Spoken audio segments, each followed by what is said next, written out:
Oke, kita mulai kuliah kita mengenai IoT arsitektur, di mana ini adalah struktur dari konten kita. Kita membahas lagi sejarah dari IoT, kemudian struktur dari IoT, kemudian masing-masing layer pada IoT itu ada apa saja, kemudian feature dari IoT, kemudian ada aplikasi, security yang kemarin sudah kita bahas, kesimpulan dan juga referensinya. Dan juga nanti ada beberapa tambahan khususnya di bidang healthcare. Oke, yang pertama kita sudah mengenal IoT ya, bahwa di situ terbentuk ya satu jaringan ya dari beberapa objek yang di sini kita hubungkan ya ke internet atau ke jaringan komputer kita ya, bisa jaringan internal atau bisa juga jaringan yang langsung bisa diakses melalui internet. Kemudian apa saja yang kita hubungkan ya, kalau teman-teman lihat di sini mulai dari device-device yang paling simpel ya seperti sepatu, panci, lampu, ya terus kemudian lemari es, ya, dan juga perangkat-perangkat perabotan yang lain. Ya mungkin sebelumnya Anda tidak bisa bayangkan gitu ya, bagaimana kalau device-device ini terkoneksi dengan internet gitu ya. Dan yang juga digarisbawahi di sini, ketika sudah Anda pelajari sebelumnya bahwa device ini bukan hanya device-device yang berbentuk fisik saja, tetapi ada juga software-software yang juga terkoneksi ya di dalamnya sehingga membuat device ini menjadi lebih cerdas. Dan juga kalau Anda lihat yang berbentuk seperti software itu ada seperti chatbot gitu ya, itu bisa dikoneksikan di dalam IoT untuk membantu komen ya dan sebagainya. Dan juga agent ya, kalau kita biasa sebut di dunia software itu ada agent yang bisa menggantikan, ya bisa mewakili ya, manusia gitu ya, misalnya di dalam mengambil keputusan atau misalnya di dalam menghadiri rapat gitu ya. Agent itu ya Anda lihat mungkin dalam bentuk avatar gitu ya, kalau yang paling sering yang Anda lihat sekarang ini gitu ya. Jadi bisa objek-objek yang fisik dan juga bisa objek-objek yang berbentuk software ya, itu dikoneksikan dengan beberapa sensor, di mana dengan sensor Anda bisa menggali data yang ada di environment atau yang tercatat di alat tersebut seperti apa. Ya kalau sepatu misalnya, Anda bisa merecord ya langkah kaki Anda gitu ya, sudah berjalan berapa langkah. Ya meskipun sekarang ya sudah lebih canggih ya, Anda bisa pakai smartwatch dan sebagainya. Misalnya di panci Anda bisa merecord seperti berapa ya suhu yang ada di panci, kemudian keadaan ya kalau ada kameranya yang kuat sampai di situ menahan panas gitu ya. Anda bisa ngecek kondisi di dalam panci itu ya makanannya baik-baik saja, apa gosong gitu ya. Nah, dari hal-hal yang paling simpel seperti itu ya bisa kita koneksikan dan itu bisa kita bayangkan bahwa nantinya juga terkoneksi ya dengan device-device lain yang ada di dalam satu ruangan sehingga di situ membuat device-device itu seolah-olah ya kalau saling bertukar data nantinya masing-masing bisa mengkontrol device-device yang lain juga di dalam satu ruangan gitu ya, di mana saling berkomunikasi ya layaknya seperti manusia lah ya. Bahwa di sini kita bisa nanti saling memberitahu ya, di mana di situ kita bisa mengambil satu action. Ya ke depan mungkin dengan kecerdasan buatan tanpa perlu kita suruh lagi, alat-alat itu sudah nanti jam 5 gitu ya, tolong nyala karena mau masak gitu ya. Ya bisa diingatkan secara otomatis gitu ya. Masing-masing device gitu ya, ya layaknya kita gitu ya, saling mengingatkan satu dengan yang lain. Kemudian, di sini ya dengan adanya pertukaran data, ya kalau data itu kita kumpulkan dengan cara yang benar, terus kemudian kita koleksi bukan hanya dengan tujuan memenuhi server gitu ya, ya itu bisa kita gunakan untuk mengambil keputusan gitu ya.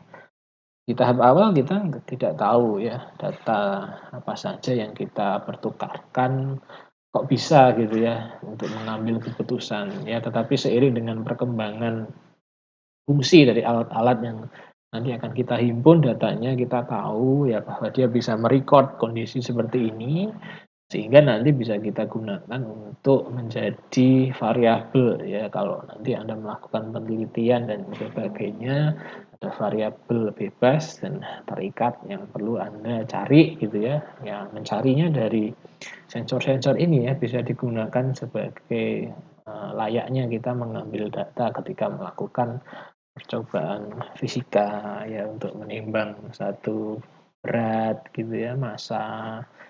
Nah, ini bisa kita gunakan. Kemudian, IoT sendiri itu sudah berkembang cukup lama gitu ya. Kalau Anda lihat di tahun 1999 by Kevin Ashton ya di MIT, di Auto ID Center ya. Di situ ada publikasi mengenai related market analysis gitu ya. Jadi sebetulnya IoT sendiri ini sudah berkembang cukup lama, terutama di dunia elektro dan IT gitu ya. Dan mungkin istilah IoT ini dipopulerkan kembali, jadi banyak ya istilah-istilah di dunia IT itu yang dipopulerkan kembali. Ya dulu kalau, untuk big data ya misalnya, ya kita berkembang dari basis data sebetulnya, tetapi ya karena kebutuhan ya, karena teknologinya memungkinkan sekarang, maka ada istilah tren lagi yang di situ dipopulerkan ulang. Kemudian yang kedua ada RFID, ya di sini merupakan salah satu hal yang di sini mengenablekan ya bahwa IoT itu menjadi satu alat yang populer untuk sampai saat ini gitu ya. RFID Anda pakai ya sering di tol gitu ya, Anda pakai e-tol card ya, atau Anda pakai alat-alat pembayaran yang berbasis RFID, tinggal Anda tap saja. Ya, maka di situ bisa langsung diidentifikasi gitu ya, alat yang Anda pakai, ya ID-nya yang mana, ya di situ terjadi pertukaran karakteristik dari masing-masing ID yang unik yang Anda miliki gitu ya, untuk bisa di-scan. Kemudian ya structure dari IoT kita lihat ya, karena tadi terbentuk satu jaringan yang cukup besar gitu ya dari beberapa device, dari beberapa komputer.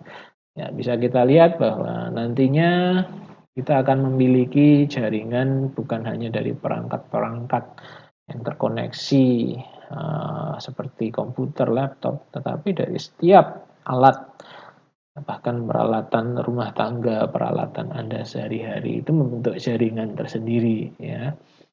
Dimana kalau kita lihat strukturnya nanti di dalam cloud computing ya, di mana Anda membawa seluruh data itu untuk bisa di-upload ya ke server, bisa Anda bayangkan, begitu besarnya gitu ya data yang kita, eee, transaksikan ya dari hari lepas hari gitu ya. Sehingga ya nantinya perlu ada tempat-tempat tertentu yang menjadi server-server terminal gitu ya, bukan server pusat secara langsung, ya nanti ada istilahnya ada fog computing ya, di mana di situ Anda mengumpulkan dulu ya data-data dari jaringan-jaringan baru yang tadi Anda bentuk dari peralatan-peralatan rumah tangga, itu ditampung dulu seperti tempat tampung ya, kemudian nanti ketika datanya sudah cukup gitu ya, atau sudah diolah ya, atau, di situ sudah memenuhi syarat ya untuk bisa di-upload, disimpan di server, ya baru nanti disimpan di server.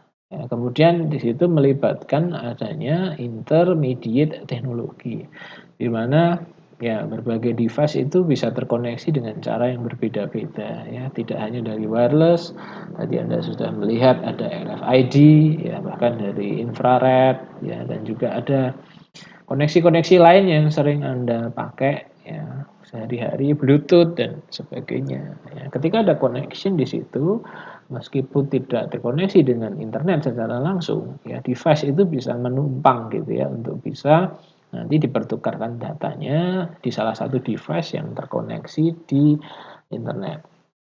Nah, di situ akan mengenablekan connectivity, di mana Anda lihat bahwa kalau smartwatch mungkin yang harga bawah 1 jutaan itu perlu menumpang ya ke laptop untuk bisa dikirim datanya ke server gitu ya. Jadi tidak langsung dia melakukan sharing connection internet itu ya by device-device yang ada terdekat di situ ya, atau di device Android lah ya, kalau laptop, jarang ya. Jadi dia numpang internet di Android, ya, kemudian Android-nya yang mengirim nanti datanya ke server. Jadi tidak langsung dari smartwatch. Meskipun kalau yang harga 1 juta ke atas, saya yakin ya smartwatch-nya adalah yang bisa langsung, terkoneksi dengan internet. Tapi Anda akan melihat tren seperti itu ya, bahwa tidak setiap device itu langsung terkoneksi di internet. Nah, kita bisa nitip gitu ya datanya di perangkat-perangkat yang lain gitu ya.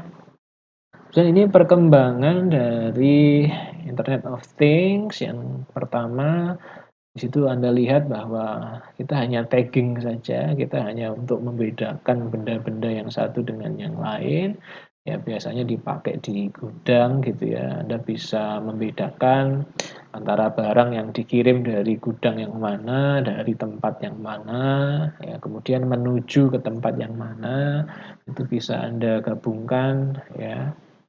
Tagging-nya di dalam satu QR code atau barcode ya, sehingga nanti jelas ya bagaimana kita bisa melakukan tracking ya dari barang itu sudah sampai di mana, dibuka di mana, ya ada alamat yang jelas. Ya pada awalnya ya memang Internet of Things hanya digunakan untuk itu gitu ya.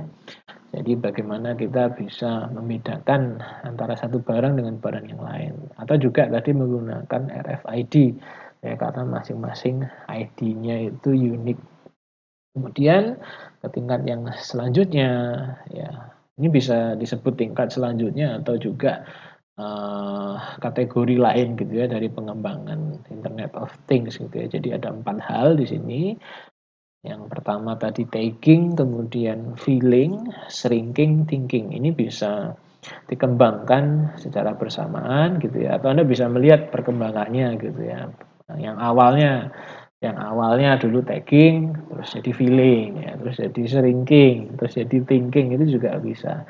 Jadi bisa Anda lihat, step by step ya perkembangannya, atau ya memang Anda kembangkan ya tadi selain tagging bisa untuk feeling, bisa untuk shrinking, bisa untuk thinking, ya itu juga tidak masalah ya. Yang kedua itu feeling.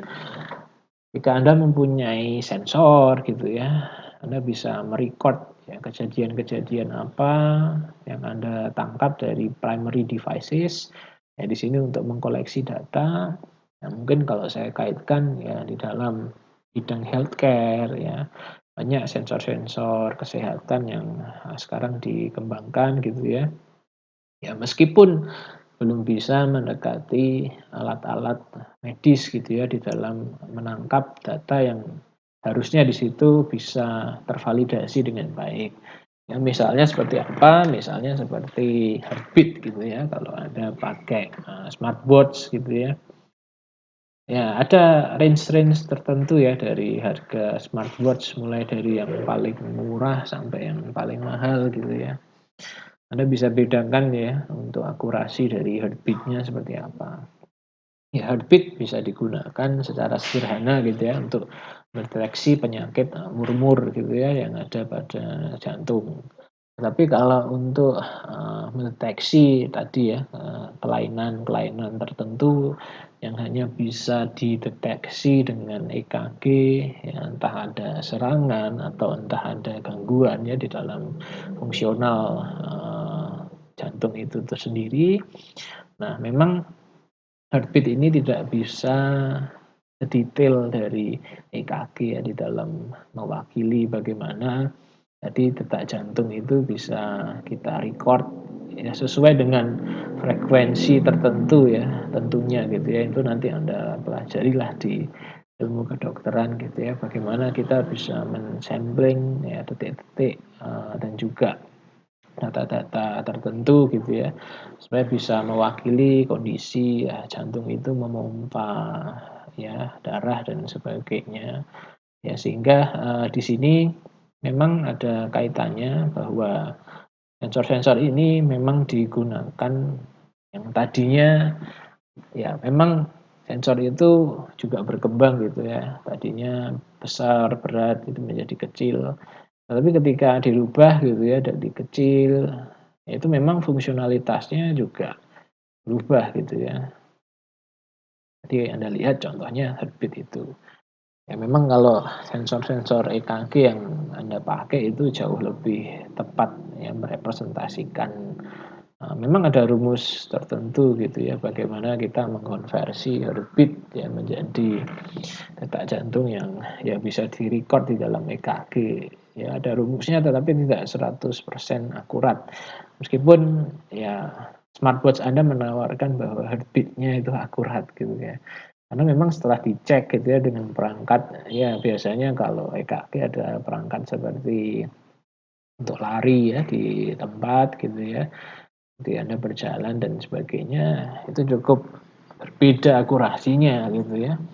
Bahkan cuma bisa sampai 60% saja gitu ya, mendekati ketepatan heartbeat yang di situ ditangkap langsung dengan ya sensor-sensor yang ada di EKG. Nah, itu adalah latar belakang ya kenapa Anda juga perlu berpikir lebih kreatif ya di dalam bagaimana sih kita membungkus gitu ya sensor-sensor kesehatan ini untuk ya bisa dikoneksikan gitu ya, bisa dipakai secara lebih fleksibel, portabilitasnya kita perhatikan gitu ya.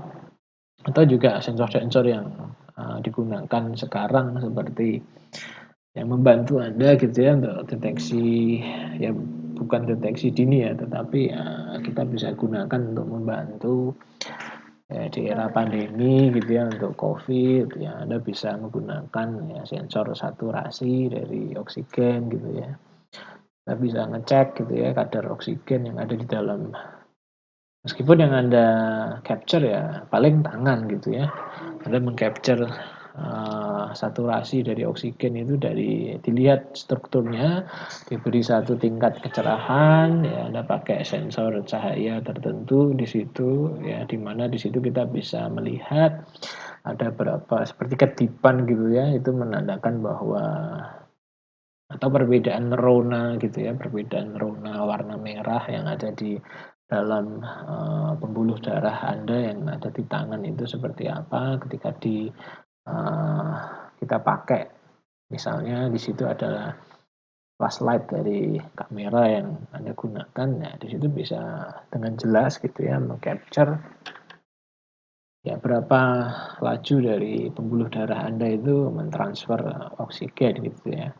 Nah, itu bisa digunakan dan memang teknik-teknik, tersebut itu sudah divalidasi.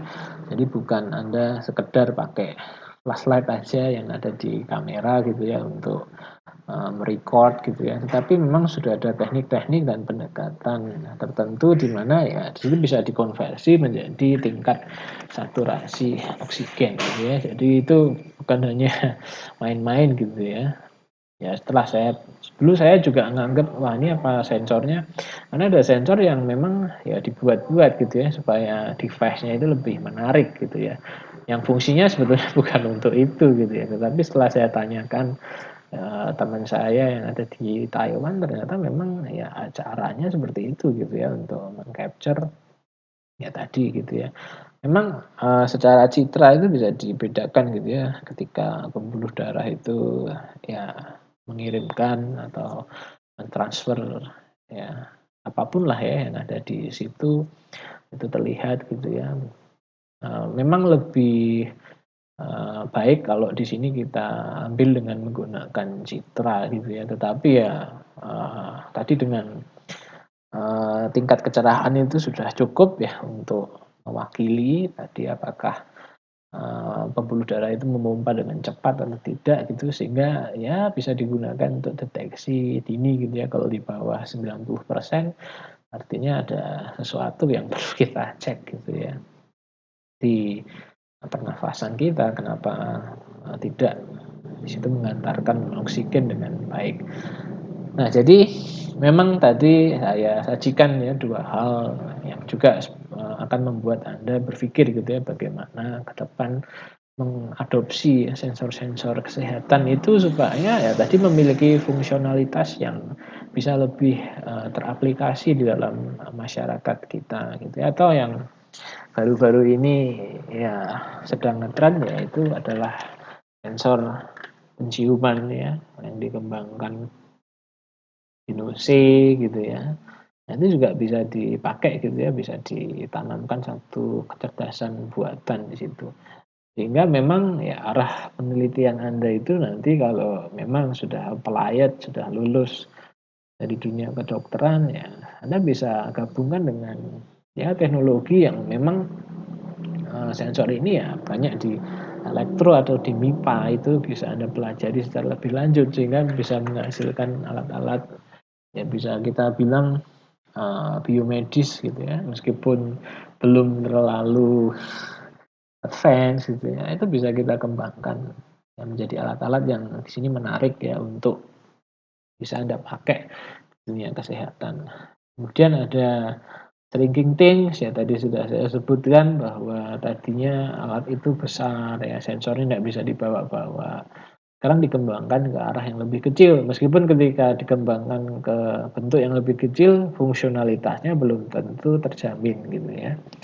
Ada miniaturization dan juga nanoteknologi yang di situ bisa mengakibatkan smart devices itu menjadi semakin kecil.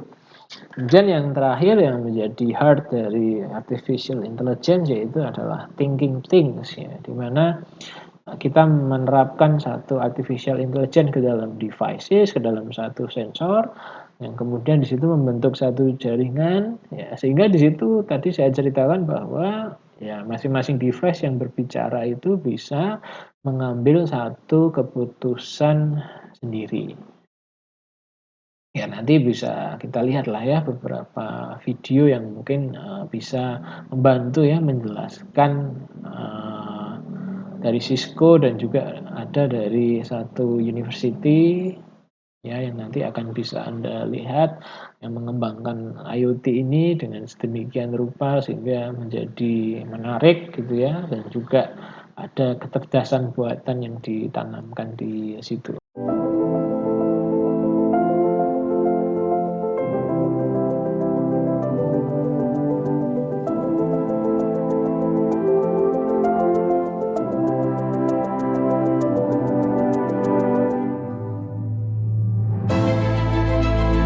Stryker's mission is simple.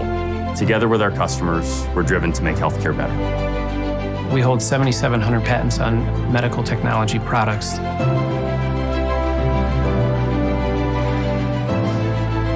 From surgical and endoscopic products to patient handling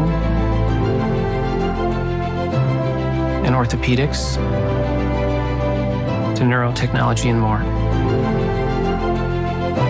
Innovation has always been at the forefront of what we do. In our partnership with Microsoft, our work in the Internet of Things space has been a big boost for us. Azure Cloud enables security and helps Stryker to connect to and have real-time data and access to performance data from those Stryker devices globally. Historically, when we'd have access to a product, it was only during a service event. What the Internet of Things has allowed us to do is to really capture data continuously. Having access to the data allows us to more quickly respond to the needs of our products that are in the field to make those products better. And we see tremendous opportunity for a growing portfolio of devices. But potentially even more exciting is the opportunity to put this data in the hands of our customers. Smart equipment management is really device-derived data. What that means to our customers is an assistance with fleet management and predictive modeling. The data allows us to predict any maintenance issue before it really happens. This is something that we've never had in our industry before.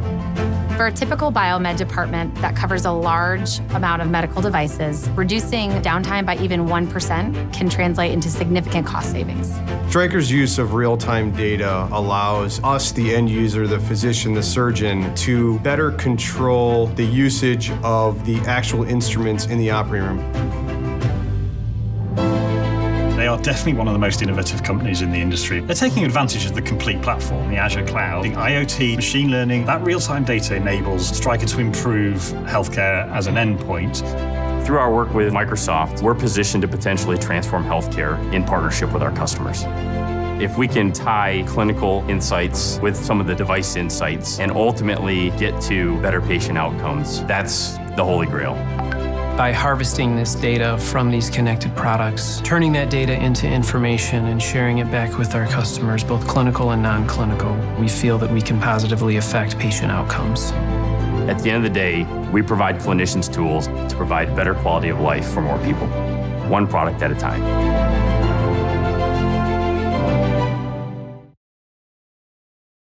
Ya, tadi adalah dari Microsoft.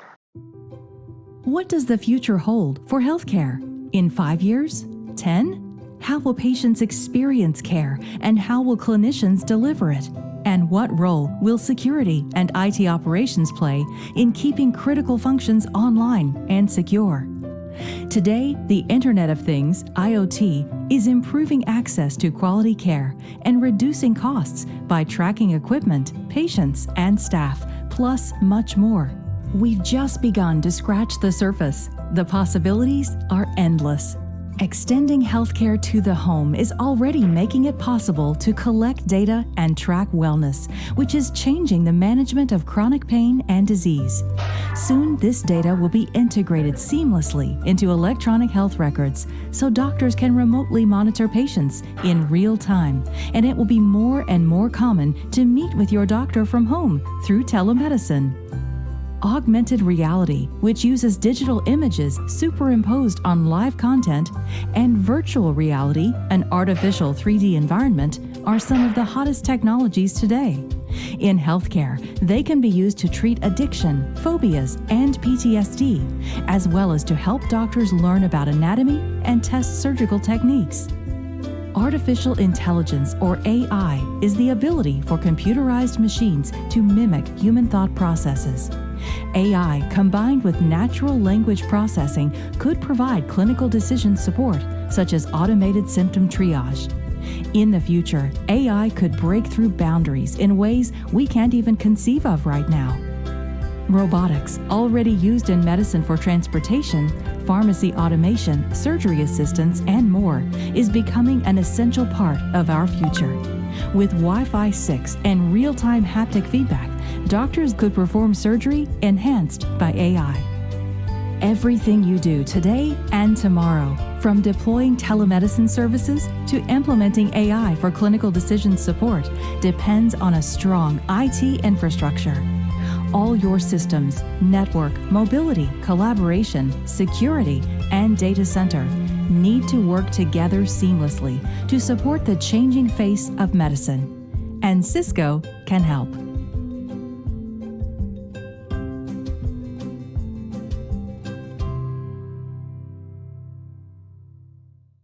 Itu tadi yang dari Cisco, ya kita sudah mendapatkan dua gambaran yang cukup menarik gitu ya dari penggunaan IoT.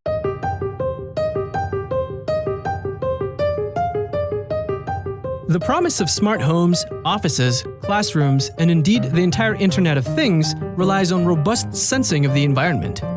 There are two ways to achieve this today. One option is to upgrade one's home with smart appliances. However, these are expensive and rarely talk to one another. A more flexible option is for owners to tag existing objects with aftermarket sensors. This adds some level of smartness, but requires many tags and can be socially and aesthetically obtrusive. We explored an alternate, general-purpose sensing approach, wherein a single highly capable sensor board can indirectly monitor an entire room. We started our research by building an inventory of sensors used in commercial and academic systems. We decided to include all of these sensor dimensions, but no camera, as this sensor is particularly sensitive to users. Our sensor board is plug-and-play, uses wall power, and connects to our cloud backend over Wi-Fi. A single sensor board in a room can capture a wide variety of events. On the right, you can see our board's raw sensor streams. This faucet running is easily seen in both the acoustic channel and by our high-speed accelerometers. Here we can see data from 3 different motor-powered appliances: a garbage disposal, a blender,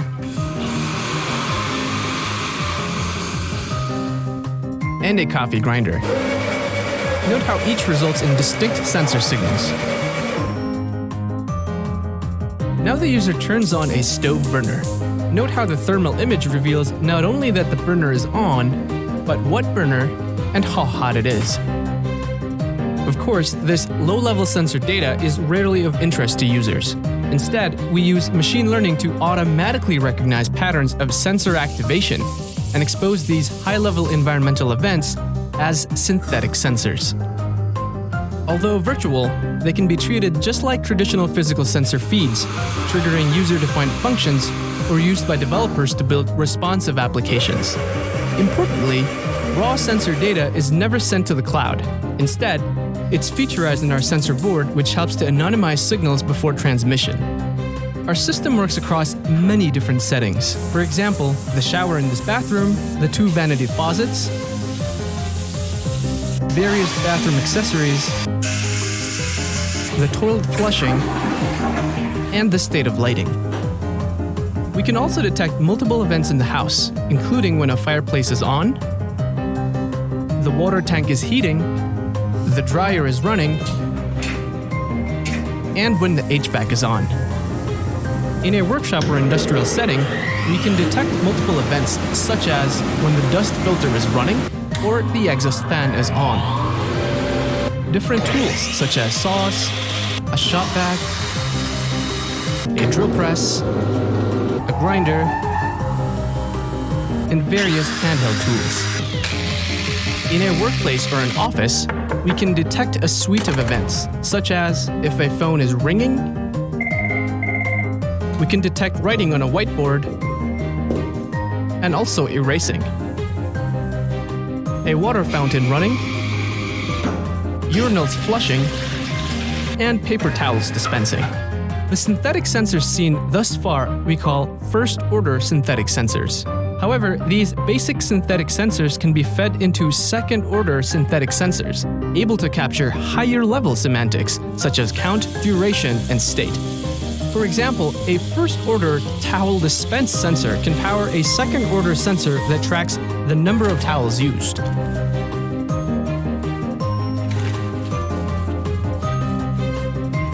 With such a sensor, a facilities manager could automatically receive alerts or schedule restock requests.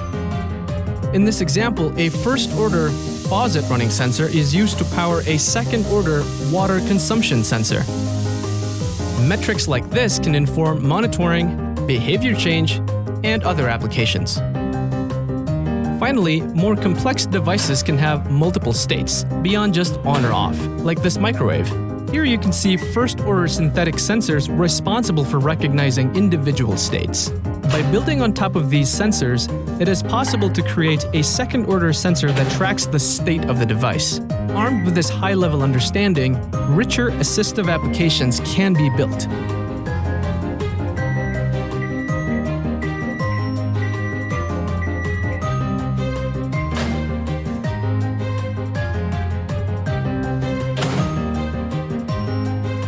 Finally, there's no reason to stop at second-order synthetic sensors. These can feed into higher-order sensors, able to capture more complex environmental facets, like human activity and the mechanical health of objects. Please see our paper for more details. Thanks for watching our video.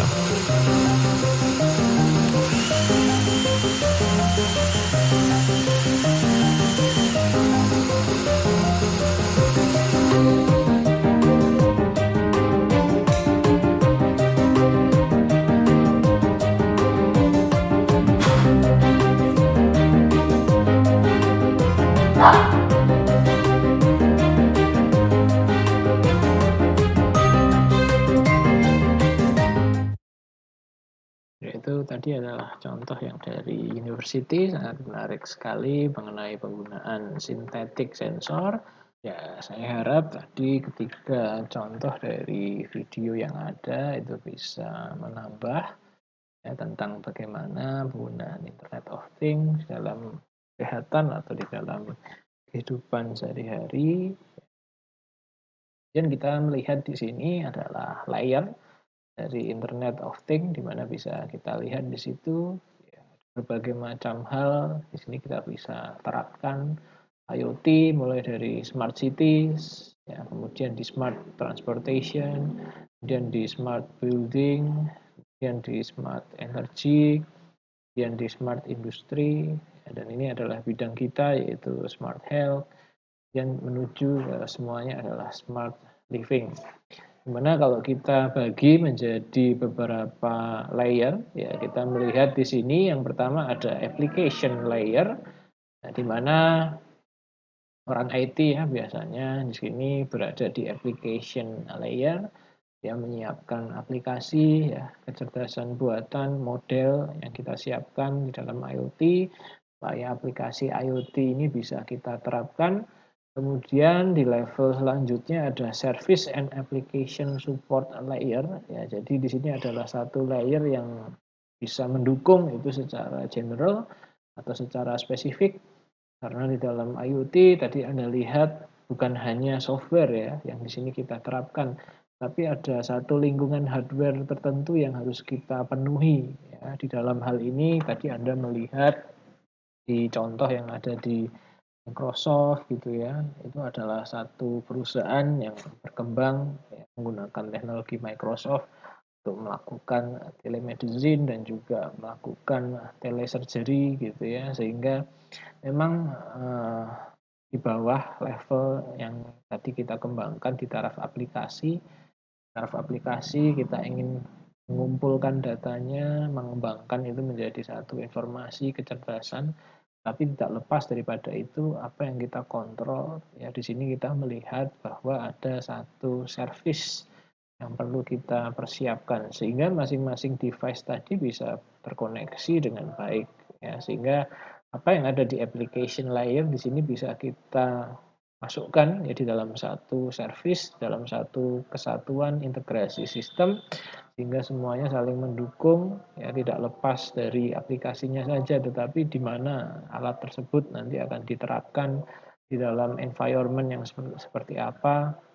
Dan tadi Anda melihat contoh yang selanjutnya ada yang hanya menggunakan satu sensor itu bisa mensensing seluruh alat yang ada dalam satu ruangan gitu ya, sehingga tidak butuh sensor IoT yang macam-macam ya, tetapi hanya satu sensor ya, dilengkapi dengan service yang mendukung gitu ya. Artinya ya apapun di situ ya kalau bisa disajikan sebagai satu service ya, mendukung aplikasi ya, entah itu bagaimana kita mengirim data, mengkomunikasikan satu dengan yang lain ya, sensor-sensor yang ada. Meskipun di situ terlihat hanya pakai satu sensor, tapi sebetulnya ada banyak gitu ya.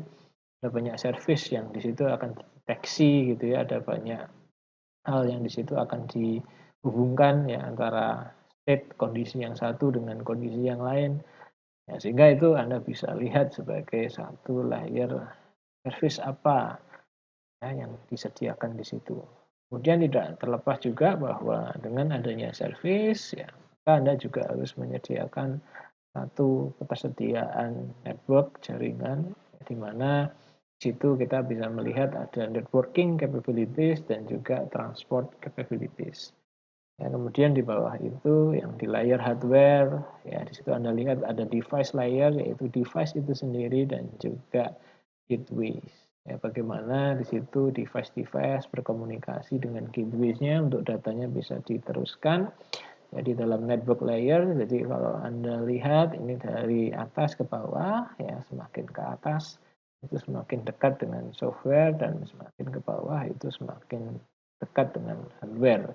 Dan juga di tengah-tengahnya di situ Anda lihat bahwa ada layer komunikasi yang menghubungkan antara software dan juga hardware yang ada di situ. Dan kalau kita lihat ya di sisi yang lain ya, kalau kita melihat ini sebagai satu framework ya, maka ada satu fungsi manajemen ya kalau kita lihat yang ada di sebelah kiri gitu ya, sehingga tadi ya mulai dari bagaimana kita mengantar pasien itu sampai dipikirkan gitu ya dan dirancang device IoT-nya gitu ya, supaya kita sudah siap gitu nanti ketika pasien datang apa yang harus kita lakukan gitu ya, apa yang harus kita ukur, apa yang harus kita catat, ya di situ sudah tersedia semuanya. Kalau tidak ada layer manajemen di masing-masing koneksi ya dari masing-masing layer yang tadi kita hubungkan, mulai dari software sampai hardware-nya, ya di situ tidak terjadi satu kerjasama yang jelas ya, sehingga di situ ada fungsi manajemen baik itu secara generik atau juga secara spesifik gitu ya, yang hanya mengatur sampai level hardware-nya atau bahkan yang sampai mengatur sistemnya atau juga sampai ke level aplikasi.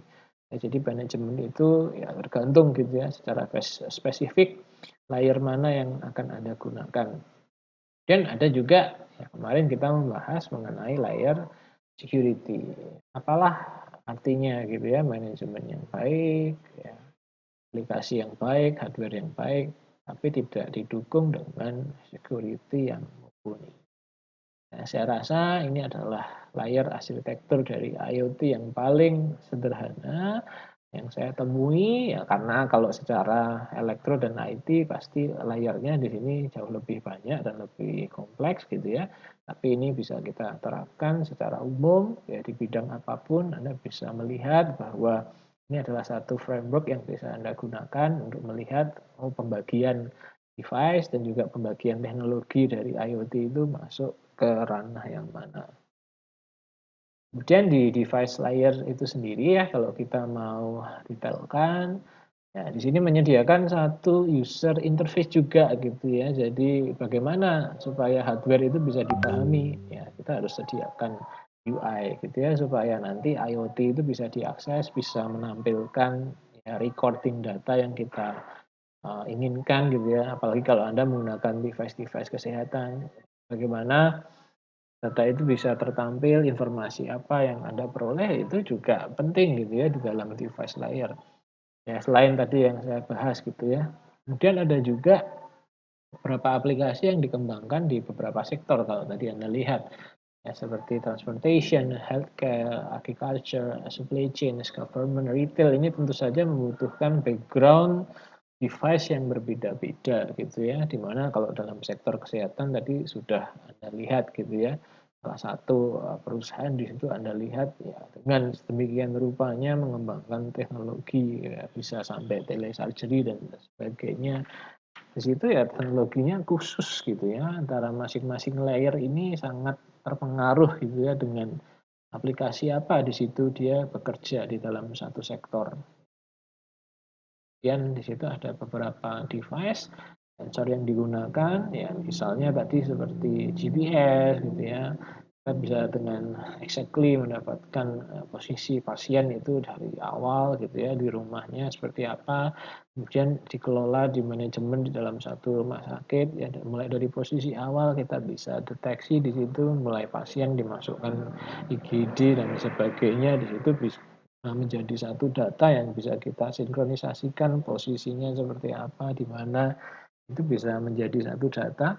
Kemudian ada juga giroskop, ya, di mana di sini ya bisa kita gunakan. Ya tadi kalau penerapannya di dalam healthcare ya, tadi seperti ranjang dari pasien gitu ya. Ya ini memang agak sedikit iseng gitu ya karena giroskop ya biasanya kita gunakan bisa untuk activity recognition gitu ya, di mana ya bisa kita pakai di smartwatch tadi untuk mendeteksi apakah misalnya pasien sedang berdiri, sedang duduk, ya kegiatannya ya berdasarkan dari posisi smartwatch-nya itu digunakan untuk gerakan yang seperti apa, ya di situ ada deteksi sumbu X, Y, Z gitu ya untuk di sini nanti kita translasikan lagi menjadi lebih detail ya kalau berlari itu posisi X, Y, Z-nya itu dalam satu detik itu berubah seperti apa. Nah, itu bisa kita gunakan, kita padukan dengan sensor accelerometer gitu ya untuk mengetahui posisi vertikal, horizontal yang mungkin sering Anda gunakan untuk memutar layar dan sebagainya. Nah, itu juga sebetulnya bisa kita gunakan tadi kalau secara spesifik mungkin dilihat di ranjang pasien itu terutama untuk pasien-pasien dengan luka-luka tertentu yang ya memang tidak bisa dibawa dengan kondisi-kondisi tertentu gitu ya. Nah, kita bisa masukkan juga nih sensor giroskop dan accelerometer tadi untuk mendeteksi misalnya posisi kritisnya nanti akan seperti apa ya dari satu pasien ketika dibawa itu tidak boleh dibawa dengan cara seperti apa. Ya, itu bisa digunakan sensor seperti itu memberikan warning gitu ya kalau kita salah menempatkan posisinya pasiennya itu bisa kita gunakan dan semuanya berkomunikasi tadi saya sebutkan dengan WiFi dan Ethernet ya untuk kabel LAN dan sebagainya dan juga dengan Bluetooth. Kemudian di network layer ya kita lihat tadi performance jaringan memang akan menjadi penentu gitu ya.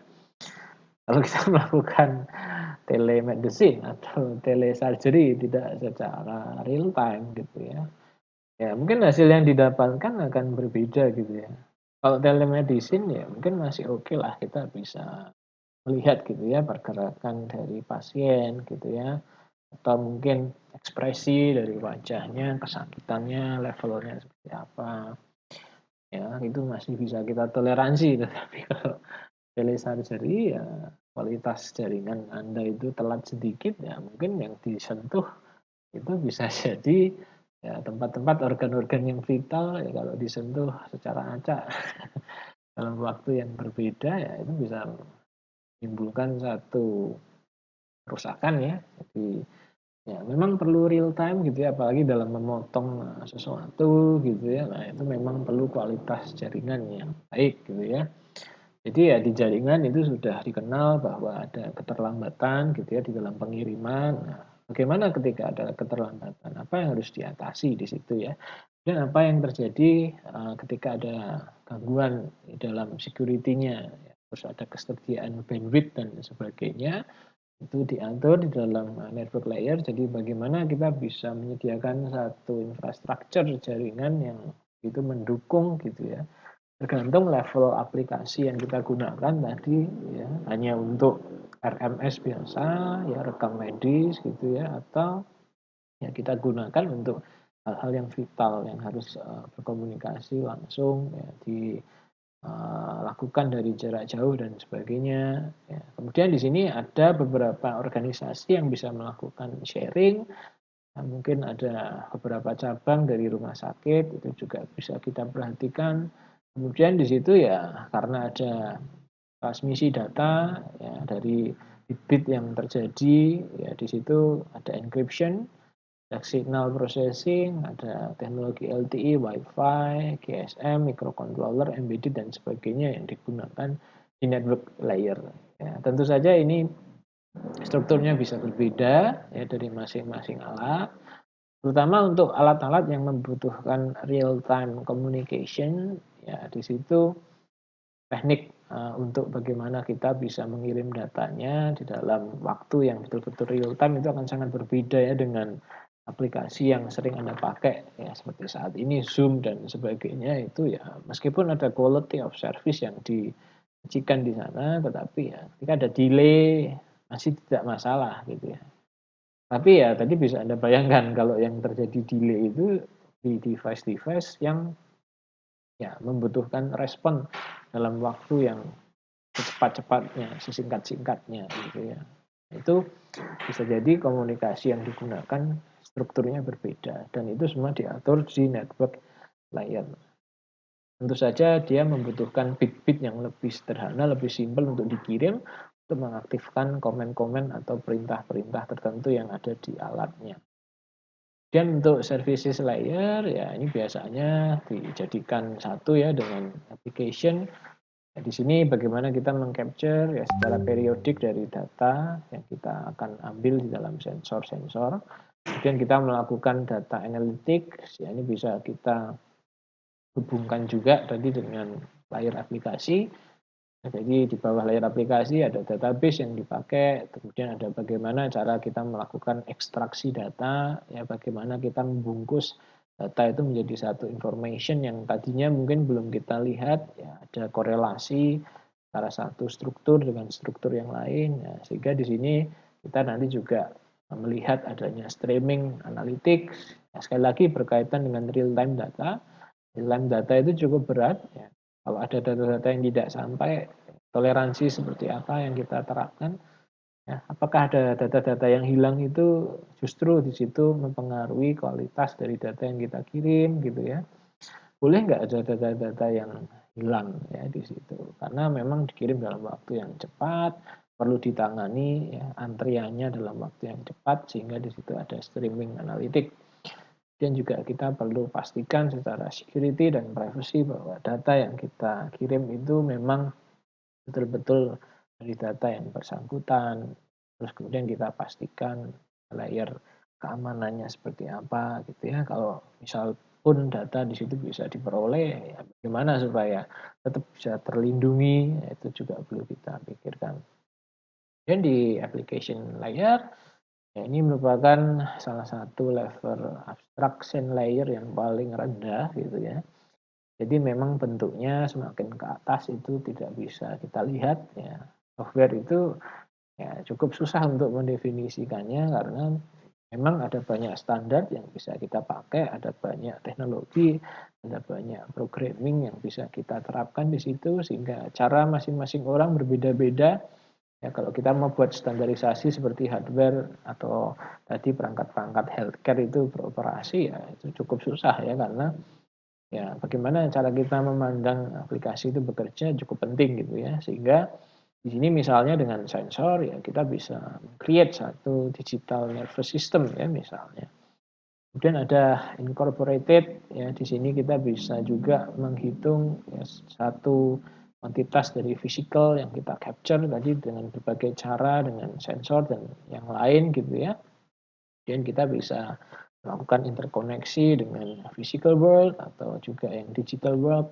Kemudian di situ kita bisa mengkolek, bisa memproses data secara real time dan juga bisa digunakan tadi di dalam berbagai macam bidang. Ya. Oke, di sini kita melihat bahwa populasi dari dunia sekarang ini kalau kita lihat mulai dari tahun 2003 sampai tahun 2020 ya bisa dilihat perkembangannya tiap tahun ya mungkin hanya bertambah sekitar 1 billion gitu ya. Tapi untuk connected devices kalau Anda lihat ya di situ perkembangannya cukup signifikan ya bisa berapa kali lipat gitu ya. Dan di situ Anda bisa melihat bahwa dari 500 million ya jadi 12,5 million gitu ya. Terus kemudian hampir 2 kali lipat ya kalau kita lihat di sini gitu ya. Jadi semakin banyak orang yang punya connected devices, tidak hanya dari laptop, tidak hanya dari HP ya, karena satu orang punya beberapa HP gitu ya. Tetapi sekarang semua devices juga kalau dilihat ya hampir terkoneksi semua ke internet gitu ya. Jadi kalau kita lihat ini per people gitu ya. Di tahun 2003 orang belum memiliki pasti gitu ya satu device terkoneksi dengan internet. Tetapi pada tahun 2020 Anda lihat bahwa satu orang bisa terkoneksi minimal 6 sampai 7 devices ya yang terkoneksi di internet gitu ya. Nah, dia pasti membeli perangkat-perangkat yang lain, smart TV, ya, terus kemudian smart apalagi refrigerator ya atau dia mengkonversi dari alat-alat yang tadinya belum smart yang saya jelaskan sebelumnya bahwa kita bisa mengkonversi gitu ya apalagi tadi dengan sintetik sensor ya kita bisa dengan hanya satu sensor terintegrasi kita bisa menggabungkan gitu ya kondisi dari lingkungan kita seperti apa. Karena sebetulnya yang ingin di-capture kan ya bagaimana ya kondisi-kondisi state-state dari alat-alat device yang terhubung di dalam satu lingkungan. Dan kemudian ya aplikasi dari IoT ya kalau kita lihat di sini menjadi satu peluang ya yang cukup besar untuk bisa dikembangkan ya di mana di sini memang ultimate goal-nya adalah bagaimana mengotomasi ya kehidupan kita. Ya mungkin kalau kita melihat ya apakah kita nanti kontrol dengan IoT ya atau kita masih menjadi orang yang mengambil satu keputusan yang penting ya di dalam IoT ini atau semuanya sudah kita biarkan untuk bisa berjalan dengan sendirinya ya. Ataukah perlu campur tangan kita ya otomasinya itu di dalam level yang seperti apa.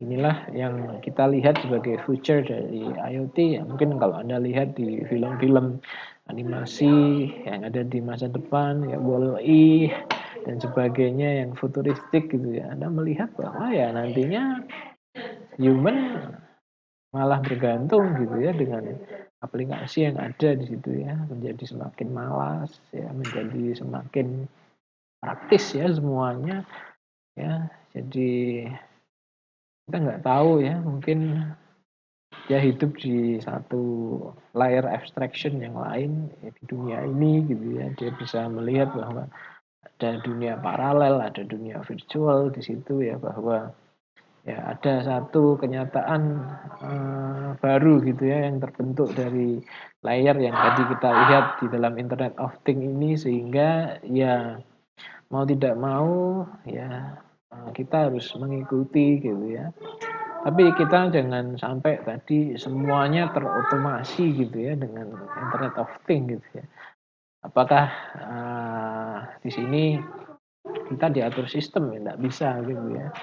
Kita tetap perlu mengatur sistem ini gitu ya, sehingga ya bisa kita manfaatkan sebesar-besarnya untuk hal yang baik gitu ya. Karena kita nggak tahu gitu ya, kalau semuanya terkoneksi, apa justru itu semakin baik atau justru menambah celah-celah tertentu yang bisa dimanfaatkan ya, berhubungan dengan security dan sebagainya. Kita harus batasi gitu ya. Meskipun ya kalau kita lihat perkembangannya nanti menjadi semakin tidak terbendung ya, menjadi semakin tidak terbatas. Nanti bisa jadi mungkin kalau semuanya Anda koneksikan, ya device-device yang lemah keamanannya tidak dilengkapi dengan security ya itu yang dimasuki lebih dulu gitu ya. Dan dari situ dia bisa merambah ke perangkat-perangkat device yang lain ya, sehingga ya bisa kita bayangkan ya menjadi seperti apa nanti aplikasi ini ke depan. Kemudian di sini ya kalau kita lihat, kalau kita mau pandang dari sudut pandang yang baik ya, bahwa aplikasi itu nanti bisa diterapkan ya, entah itu di dalam gedung ada smart hospital ya, terus ada home automation, itu bisa Anda cari ya. Automation di smart hospital itu yang ingin dikejar seperti apa. Kemudian ada manufacture, kemudian ada medical dan healthcare system yang tadi sudah kita lihat. Ada media, ya, kemudian ada environmental monitoring, ya, terutama yang bekerja di layanan publik, nanti berkaitan dengan pandemi dan sebagainya. Ya, di situ kita bisa melihat perkembangan satu penyakit di dalam satu lingkungan itu seperti apa, epidemiologinya seperti apa, ya, sehingga kita bisa kondisikan lingkungan itu yang menjadi satu hal yang terkontrol betul-betul gitu ya. Kalau sekarang saya lihat masih di era pandemi kita masih bingung ya cara mengkontrolnya seperti apa ya, karena kebiasaan orang itu berbeda ya dengan yang lain gitu ya, sehingga ya perlu kita buat satu sistem monitoring dan juga satu sistem pendukung yang kuat di situ. Kemudian ada infrastructure management ya, terus ada juga energy management, ada transportation, dan tentunya yang kita cari yaitu adalah better quality of life. Ya, sehingga memang kita meningkatkan taraf hidup gitu ya, bukan menggantungkan diri kita ke teknologi itu. Ya, kemudian kalau kita lihat ini di dalam beberapa aplikasi yang lain bisa kita lihat bahwa di home consumer itu ada lampu ya, ada pintu yang kita bisa kunci secara otomatis, ada pemberi makan binatang peliharaan, terus ada pengatur penyemprot tanaman ya, terus ada deteksi asap gitu ya, alarm ketika ada asap, ada smart refrigerator ya untuk melihat ya kondisi kulkasnya seperti apa, apakah ada bahan-bahan yang kurang ya, digunakan di infotainment juga, dan tadi di washer atau dryer kita bisa sampai menghitung gitu ya, tisunya udah habis atau belum ya. Terus kerannya masih nyala atau enggak ya, atau lupa matiin kompor atau enggak. Terus juga di dalam energy monitoring ya. Ya di transport ya kita bisa melihat banyak hal ya, ada traffic routing ya yang mengatur, ya, ada kamera-kamera cerdas, ada e-tilang ya sekarang yang Anda lihat di situ ya. Terus di tol Anda pakai stiker aja di situ sudah bisa masuk. Ada telematik ya yang bisa kita perhatikan perkembangan dari kendaraan, kita bisa mengetahui tadi ruas-ruas mana yang sering terjadi kemacetan, kecelakaan, nah, kita pantau. Ada package monitoring, ada smart parking, ada insurance adjustment. Ya, smart parking kita bisa mencari gitu ya lahan-lahan yang kosong langsung dengan sensor ya, dengan bantuan counter ya dari sistem kita bisa langsung mencari, kita bisa lebih irit energi ya daripada mencari parking 1 jam nggak ketemu-temu di mana gitu kan. Terus insurance juga dengan AI kita bisa melihat ya penggunaan satu kendaraan itu normal atau tidak, ya ketika di jalan itu sering melakukan pengereman mendadak atau tidak, sering banting setir mendadak atau tidak. Dan di supply chain kita bisa melihat nanti ya pengembangan EV ya ke depan itu memengaruhi bahan-bahan baku yang ada seperti apa, terus ada shipping ya, terus juga ada public transportation, ada airline, ada trains. Dan di health ya ada patient care ya, terus ada bagaimana pemantauan untuk pasien usia lanjut, remote diagnostik ya, kemudian ada equipment monitoring, ada hospital hygiene, dan ada bio wearable dan juga ada food sensor ya yang bisa diterapkan ya, kita bisa bawa di mana-mana pakai smart glass dan sebagainya. Kita bisa mengatur gitu ya food diet yang kita lakukan gitu ya. Ya ini sangat menarik sekali gitu ya pengembangannya gitu ya. Kita bisa memantau satu hari kita makan berapa kalori, protein ya, dari porsi makan kita ya bisa kita lihat. Ya kalau pakai smart glass semuanya terkoneksi dengan internet, kita bisa langsung pakai deep learning gitu ya, misalnya untuk mendeteksi jenis-jenis makanan apa yang kita makan gitu ya, sehat atau tidak. Itu salah satu bidang-bidang yang bisa dikembangkan gitu ya. Kemudian tadi dari building Anda bisa lihat ada efek ya, security, lighting, electrical, transit, emergency, structural, occupancy, dan juga energy credit. Kemudian dari cities ya ada electrical, distribution, maintenance, surveillance, signal gauge, utilities, emergency, dan juga waste management. Ya, bahkan kalau Anda lihat ya untuk sampai sekarang ini di pertanian ada sensor yang juga diterapkan di hewannya secara langsung ya, untuk memonitor sapinya sehat atau tidak. Kemudian juga kita bisa melihat bahwa di situ ya produksi susunya seperti apa. Kita bisa ya hanya dari sapi ya kita melihat bahwa di situ bisa menghasilkan 200 mega setiap tahunnya itu hanya dari sapi gitu ya. Nah, jadi security di IoT ini sudah kita bahas kemarin bahwa software bisa dihack, koneksi juga bisa dihack, ya. Terus kemudian di situ ada beberapa device yang lemah, ya, yang vulnerable bisa diekspos, bisa di-tap, ya. Dan ini bisa menjadi satu senjata yang menyebabkan kekacauan massal. Kemudian ya secara kesimpulan di sini kita bisa melihat bahwa Internet of Things ya akan merubah ya di sini lifestyle kita ya, bagaimana kita menikmati ya barang-barang yang ada. Kemudian juga di sini akan membutuhkan input dan juga support ya dari teknologi dan juga beberapa orang supaya membuat individu itu akan menjadi semakin baik di dalam society-nya.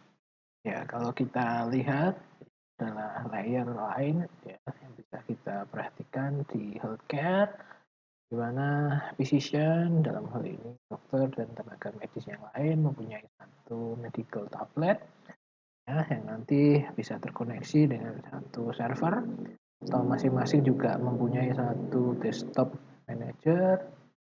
Dan desktop manager ini terkoneksi dengan cloud ya, di mana ini ada satu server tersedia di cloud computing, di mana di health cloud ini ada satu database yang kita simpan dari beberapa percobaan pemeriksaan ya, yang di situ menjadi biobanks dari clinical trial yang kita lakukan.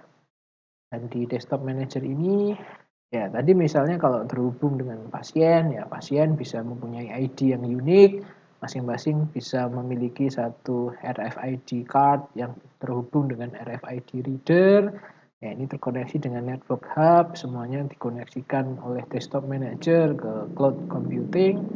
Kemudian di sini kita melihat tadi secara wearables ya di dalam tubuh pasien atau di pemeriksaan tertentu, ya kita bisa melakukan monitoring ya secara wearable.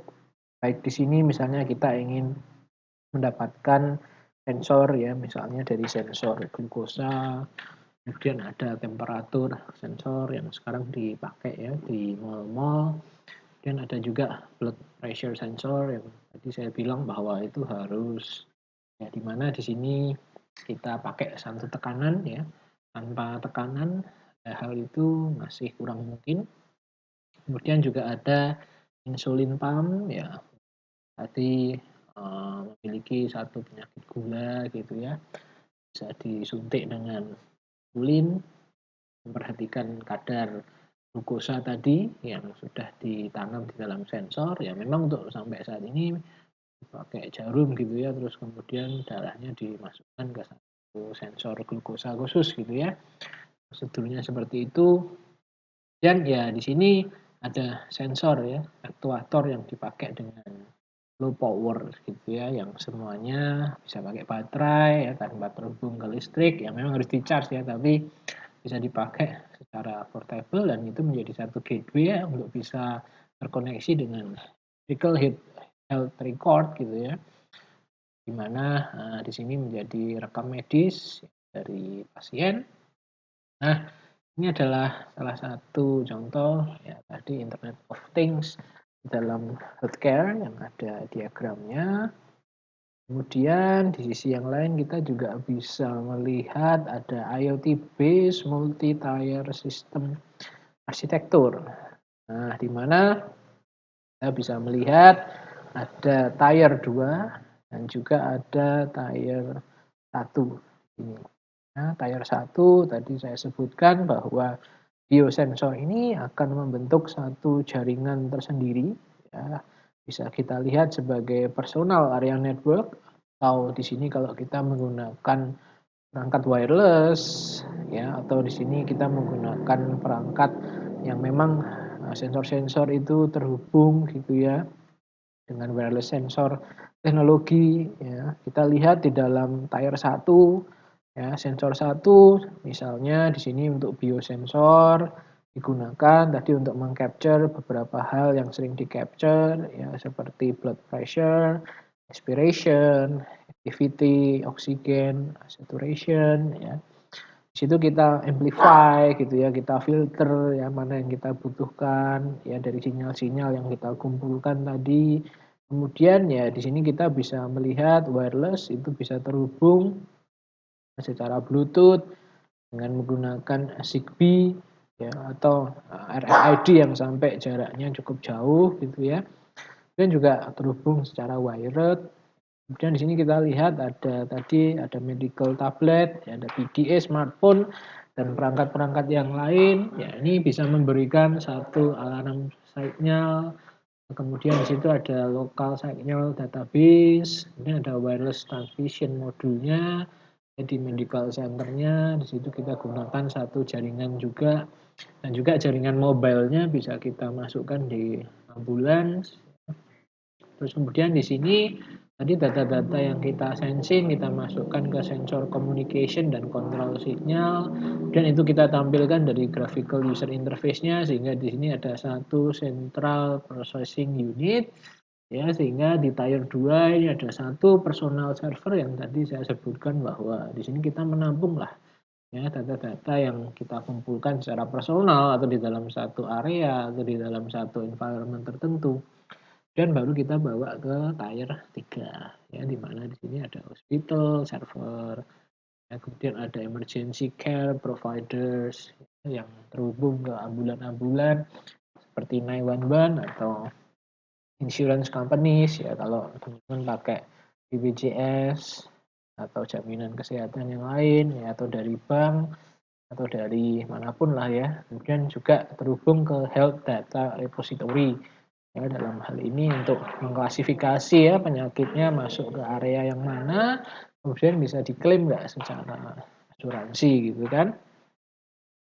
Dan ya ini untuk wireless communication standarnya ya, kalau teman-teman di sini ingin melihat bahwa ada standar-standar tertentu ya, ada frekuensi-frekuensi tertentu ya yang bisa kita terapkan ya, karena kita pakai frekuensi secara ngawur, secara bebas ya, perangkat-perangkat ini tidak bisa berkomunikasi gitu ya. Kemudian untuk communication di antara sensor yang terhubung dengan medical personal devices gitu ya, dan juga ke central node itu tier 1 sampai tier 2. Kemudian ada juga untuk mengirim data dari wearable system tadi yang sudah ditampung ke medical center ya.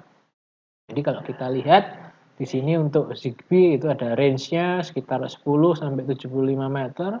Ya, tetapi kalau range ini sekali lagi tergantung ketebalan dinding ya, apakah dindingnya itu ya bisa memantulkan atau bisa ditembus atau tidak gitu ya, itu akan sangat berpengaruh. Itu untuk jaringan wireless sensor network-nya. Dan untuk data rate-nya mulai dari 20 kbps ya. Yang kita kirim ya data sensor tidak perlu terlalu besar ya dalam satu satuan detiknya gitu ya, karena hanya merecord data-data yang penting saja. Dan power consumption-nya yang di sini bisa dilihat itu paling irit gitu ya, hanya menggunakan 30 miliwatt gitu ya untuk power consumption-nya. Bluetooth ya yang lebih sering kita lihat, lebih sering kita pakai gitu ya. Kita bisa bandingkan jaraknya ya, meskipun Bluetooth ya secara secara market gitu ya, memang ini adalah satu standar yang diterbitkan yang lebih memperhatikan ya kebutuhan market gitu ya, daripada teknologi yang ada gitu ya. Artinya lebih banyak teknologi yang lebih bagus dari Bluetooth gitu ya, tapi tidak jadi dipakai ya, Bluetooth yang menang gitu ya, sehingga diadopsi ya di dalam beberapa perangkat ya, meskipun koneksinya kalau bisa dibilang ya karena tadi memperhatikan low power consumption juga ya, kadang dia melakukan rescanning gitu ya, tidak bisa otomatis terdeteksi lagi, kita harus melakukan scanning ulang, sering terputus ya. Terus kemudian juga kurang reliable ya di dalam penggunaan tertentu.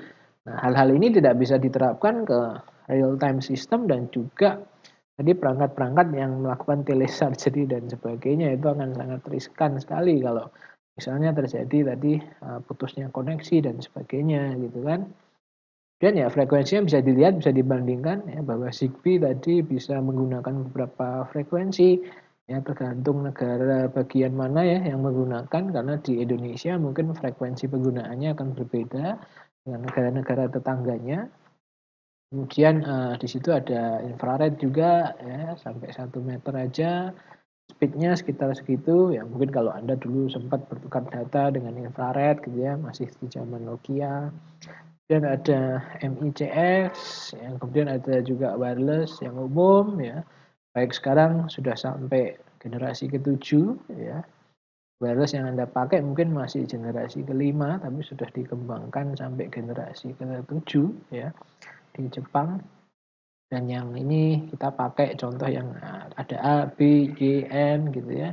Sekarang juga ada lagi yang seri terbarunya gitu ya, menyesuaikan versinya sampai 200 meter, data rate-nya sekitar segitu ya. Ini perangkat wireless yang Anda pakai ya di Undip Connect dan sebagainya. Frekuensinya ada yang ya 2,4 atau 5 gitu ya, masih banyak yang pakai 5 juga, meskipun di sini 2,4 lebih sering digunakan. Dan electronic health record ya, kalau kita lihat di sini ya bisa terintegrasi untuk mengakses pasien data ya dimanapun secara fleksibel ya, bisa disesuaikan ya. Ada beberapa format yang memang tapi perlu kita sesuaikan. Satu format yang bisa kita pertukarkan ya antara satu rumah sakit dengan rumah sakit yang lain, ada satu standar ya yang mengatur itu. Kemudian di situ mensupport adanya image, video ya, dan juga grafik. Dan juga ada legible dan coherent information yang perlu kita perhatikan karena ini berkaitan dengan data pasien ya, artinya tidak bisa dibocorkan seenaknya. Kemudian ada juga initial investment yang perlu kita lakukan, dan ada bagaimana kita beradaptasi ya dengan sistem itu supaya IRS ya, atau apapun istilahnya di sini bisa kita pakai ya dengan baik gitu ya.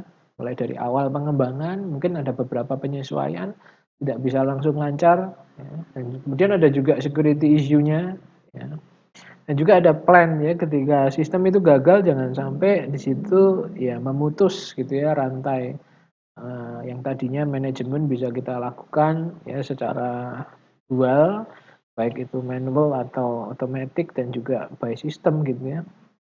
Dan sekarang ya ketika sistem itu tercatat semua di komputer, ya ketika mati apa yang perlu kita lakukan. Ya itu juga penting ya, perlu kita simulasikan juga gitu ya, kalau listrik mati ya, bagaimana kita menangani ya, berpindah terutama untuk perangkat-perangkat device yang tadi ya berhubungan dengan nyawa seseorang gitu kan. Ya itu switch-nya bisa berlangsung dengan cepat gimana ya, dari satu sumber listrik ke genset dan sebagainya ya. Meskipun kalau IRS ya ada yang di sini memperhatikan dulu sistemnya bagaimana gitu ya. Kalau mungkin Anda pernah ke mana, supermarket gitu ya, ada yang sampai sistemnya nggak jalan ya kita nggak mau scan barcode-nya gitu kan, sampai begitunya gitu kan. Ya bagaimana kita bisa switch ke manual dulu supaya nggak macet ini ya, antrian yang sedang terjadi itu perlu kita perhatikan. Kemudian ya di sini kalau kita lihat functional komponennya ya, ada integrated view dari patient data, ada decision support yang nanti bisa didukung dengan AI, kemudian ada integration communication dan reporting, kemudian ada clinician order entry yang tadi diinputkan ya oleh tenaga medis, dan ada beberapa resource knowledge yang bisa kita akses menjadi satu database kita. Kemudian ya ini adalah salah satu contoh gitu ya untuk penerapan ya jarum suntik menggunakan IoT ya, seperti QoE Smart Injector ini bisa dicari. Jadi kita bisa merecord gitu ya berapa kadar yang di situ diinjeksikan ya, ketika kita melakukan vaksin atau suntik obat tertentu ya, di situ ada reportnya semuanya. Kemudian ada wearable devices. Nah ini memang yang bergerak di bidang kesehatan juga ada tokonya ya secara khusus yang menjual hal-hal seperti ini ya, seperti artificial pancreas ya, terus kemudian ada electrocardiogram monitoring, kemudian ada oxygen saturation monitoring, itu ada masing-masing ada perusahaan yang di situ mengembangkan, yaitu contohnya. Dan ada juga ini apps yang bisa kita pakai ya, seperti nurse application ya, yang bisa mencatat ya kegiatan kita sehari-hari gitu ya, yang butuh dimonitor gitu ya dari rumah sakit atau dari medical record-nya. Dan juga ada healthmate ya, di sini seperti teman yang bisa diajak chatting, yang kita bisa tanyakan seluruh masalah kesehatan kita ya, karena kadang kalau kita ngelihat Google ya belum tentu benar gitu ya. Banyak sekarang yang menjadi dokter karena melihat Google gitu ya, karena ya semua informasi bisa diakses meskipun belum tentu benar. Nah, di sini bisa diatasi tadi dengan ya tetap kita menjadi satu perantara gitu ya, ketika tadi ada informasi kita bisa validasi apakah informasi itu bisa digunakan gitu ya. Perlu campur tangan kita gitu ya, tanpa campur tangan kita ya semuanya bisa kacau. Dan ya ini kalau penggunaan machine learning kita bisa menggunakan ada supervised learning, ada unsupervised learning.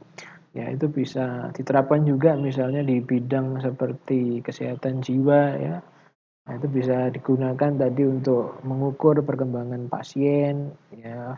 Kalau misalnya ada infeksi, ada pneumonia, ya itu kalau secara klinis ya, atau yang di bidang mental health, ada demensia dan macam-macam gitu ya, itu bisa dikembangkan aplikasi-aplikasi untuk asisten dan juga aplikasi-aplikasi untuk detection dini gitu ya.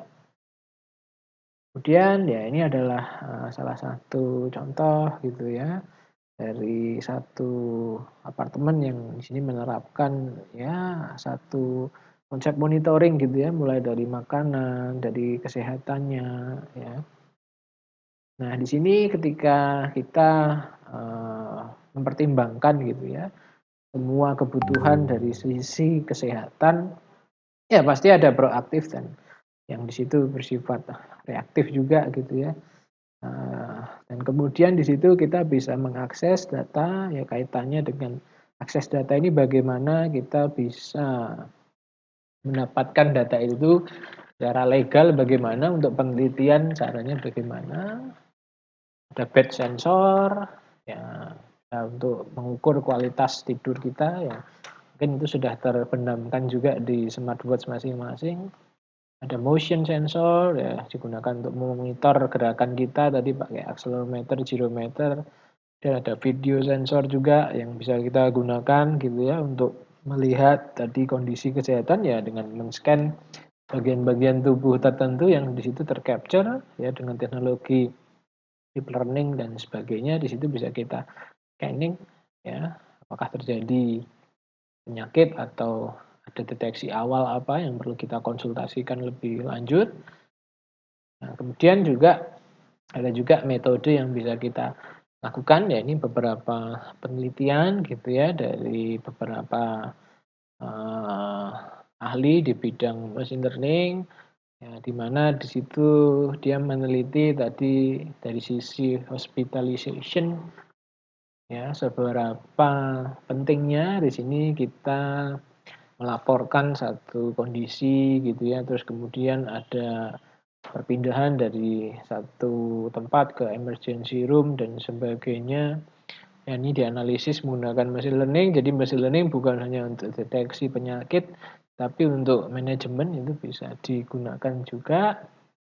Dan juga di sini dalam kaitannya dengan physical impairment, ya itu juga bisa dikembangkan, bisa memberikan early warning system. Ada mental impairment juga gitu ya. Yang ini tadi seperti yang saya ceritakan ya, posisinya ketika dibawa itu harus seperti apa ya, kalau ada cedera seperti apa. Dan kalau mental impairment ini ya kita bisa mendeteksi gitu ya.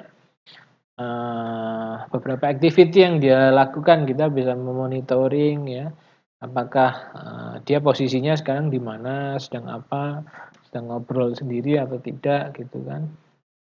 Kemudian ya ketika media di sini ya, bertemu dengan IoT pasti akan terjadi hal-hal yang menarik ya, ketika dilaporkan ya bisa menimbulkan berbagai persepsi dari orang yang membaca beritanya. Ya saya rasa itu yang bisa saya tambahkan ya, semoga hal ini menjadi masukan dan juga hal-hal yang menarik buat Anda nanti kembangkan di masa depan. Kemudian yang perlu digarisbawahi ya, dalam hal ini tadi Anda sudah melihat struktur arsitektur dasar ya yang ada di slide sebelumnya. Itu yang nanti akan saya keluarkan ya ketika ujian, akan saya tanya, akan saya beri satu contoh kasus gitu ya, melihat kondisi rumah sakit seperti ini ya, mana yang di situ termasuk di layer aplikasi, mana yang di situ termasuk di layer service, ya, mana yang di situ termasuk di layer network, mana yang di situ termasuk di layer yang satunya adalah devices. Ya, jadi ya bisa contoh kasus atau juga bisa di sini Anda jelaskan gitu ya. Jadi arsitektur sederhana tadi kalau nanti Anda kembangkan di sistem Anda sendiri atau misalnya di klinik Anda itu Anda ingin mengembangkan seperti apa. Jadi ini lebih ke open question, saya ingin mendapatkan idea gitu ya dari Anda gitu ya, ketika nanti Anda mengembangkan IoT Anda itu aplikasi apa yang akan Anda buat gitu ya. Terus kemudian bagaimana cara mengkoneksikan aplikasi itu dengan devices. Sederhananya seperti itu. Kemudian bagaimana security-nya, ya itu bisa dijelaskan secara sederhana saja gitu ya.